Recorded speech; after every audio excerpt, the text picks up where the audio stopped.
आणि यानंतर वळूयात पुढच्या बातमीकडे। बातमी आहे मुंबई पुणे एक्सप्रेसवेवर झालेल्या अभूतपूर्व आणि ऐतिहासिक वाहतूक कोंडीची।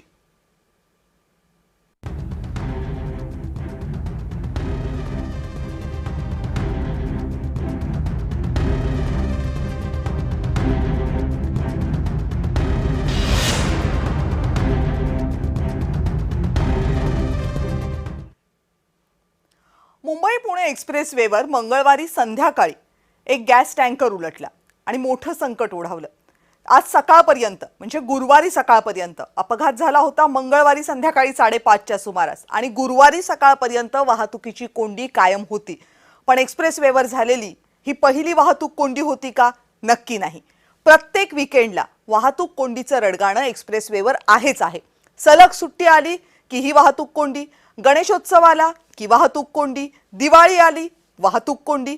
यामागचं कारण नेमकं काय आहे आणि याच्यावर उपाय करता येतील की नाही, आणि जर ते करता येत असतील तर कसे, या सगळ्याचा सविस्तर आढावा घेणारा आमचा स्पेशल रिपोर्ट बघूया।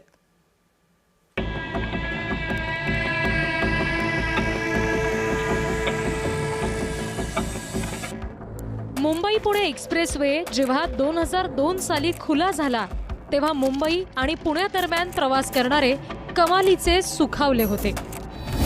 पण 25 वर्षांनंतर परिस्थिती एवढी बदलली की आता इथून प्रवास करायचा म्हटलं की अंगावर काटा येतो। कारण इथे काही ना काही कारणानं वाहतूक कोंडी होतच असते। खास करून शनिवारी सकाळी 7 नंतर पुण्याकडे जाताना आणि रविवारी दुपारी 4 नंतर मुंबईकडे येताना हमखास 5 ते 6 तास लागतात। याचं मुख्य कारण म्हणजे वाहनांची संख्या। 95 किलोमीटरच्या या एक्सप्रेसवेवरून दररोज 80,000 ते 1 लाख वाहनं प्रवास करतात। वीकेंडला हा आकडा 1.5 ते 2 लाखांवर जातो। एवढी वाहनं ताशी 100 किलोमीटरच्या वेगानं जातील इतकी या मार्गाची क्षमताच नाही। आणि म्हणूनच राज्य सरकारनं रुंदीकरणाचा प्रकल्प गेल्या काही महिन्यांपासून मनावर घेतलेला आहे। मुंबई पुणे एक्सप्रेसवेवर सध्या एकूण 6 मार्गिका आहेत। दोन्ही दिशांना प्रत्येकी 2 मार्गिका वाढवण्याचा प्रस्ताव मंजूर झालाय। 2026 मध्ये काम सुरू झाल्यास 2030 मध्ये पूर्ण करण्याचं टार्गेट आहे। बहुतांश ठिकाणी भूसंपादन 2000 सालीच करण्यात आलंय। केवळ घाटात काही ठिकाणी भूसंपादनाची गरज आहे।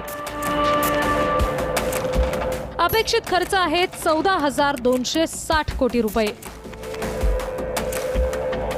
यातील 40% खर्च सरकार उचलणार आणि उर्वरित कंत्राटदार भरणार।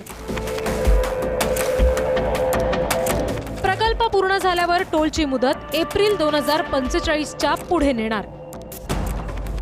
रुंदीकरण पूर्ण होण्यासाठी अजून किमान 4 वर्ष लागणार आहेत। तोपर्यंत कुठल्या उपाययोजना तातडीनं करण्याची गरज आहे ते सुद्धा बघूयात। मोठा अपघात झाल्यास नागरिकांना त्वरित कळवण्यात यावं। माहिती देण्यासाठी टीव्ही, सामाजिक माध्यमं याचा वापर करावा। अतिवेगात जाणाऱ्यांवर गुन्हे दाखल करावेत। उजव्या मार्गिकेवरून जाणाऱ्या अवजड वाहनांवर प्रचंड दंड ठोठवावा। किमान वेगमर्यादा देखील ठरवावी, ती मोडणाऱ्यांना थेट चलान पाठवावं। अटल सेतू ते मुंबई पुणे एक्सप्रेसवे कनेक्टरचं काम लवकर पूर्ण करावं। मिसिंग लिंक प्रकल्प जवळपास पूर्ण आहे, तो लवकरात लवकर खुला करावा। जुन्या महामार्गासाठी पूर्णपणे नवा घाट रस्ता बांधावा। जुन्या महामार्गालगतची अतिक्रमणं, अनधिकृत हॉटेल्स पाडली जावीत। या व्यतिरिक्त खासगी कार्सची संख्या सुद्धा कमी करण्याची नितांत गरज आहे। अन्य साधनं अपुरी पडतात म्हणून ज्यांना शक्य आहे ते सर्रास कार घेऊन पुण्याकडे जायला निघतात। यावर काही उपाय करता येईल का ते सुद्धा बघूया। मुंबई आणि पुण्यातील रेल्वे गाड्यांची संख्या वाढवण्याची नितांत गरज आहे। दादर, ठाणे, कल्याण या स्थानकांवर थांबणाऱ्या ट्रेन दर 1 ते 2 तासांनी धावल्या पाहिजेत। शिवनेरी बसेसची संख्या वाढवली पाहिजे, त्याच्या सेवेचा दर्जा देखील सुधारला पाहिजे. शिवनेरी व्यतिरिक्त देखील प्रीमियम श्रेणीतील बस सेवा गरजेची आहे.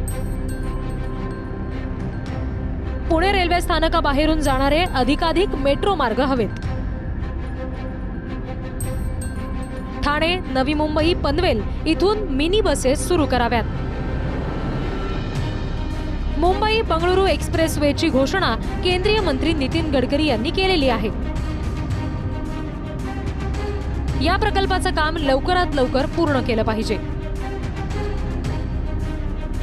मुंबई पुणे एक्सप्रेसवे हा केवळ रस्ता नसून राज्याच्या अर्थव्यवस्थेची अतिमहत्वाची नस आहे. तिच्याकडे दुर्लक्ष करून चालणार नाही. कारण मुंबईहून पुणे, सातारा, सांगली, तळकोकण, गोवा, कर्नाटक, केरळ, तामिळनाडूला जाणारी हजारो वाहनं या मार्गाचा वापर करतात. पुणे, नाशिक, संभाजीनगर सारख्या कारखान्यांमध्ये बनणारा बराचसा माल याच मार्गाने देशातल्या विविध भागांमध्ये जातो. त्यामुळे हा महामार्ग 24 तास आणि 365 दिवस मोकळा राहिलाच पाहिजे, याची सरकारनं खातरजमा करावी. ब्युरो रिपोर्टसह अमेय चुंभळे, जय महाराष्ट्र.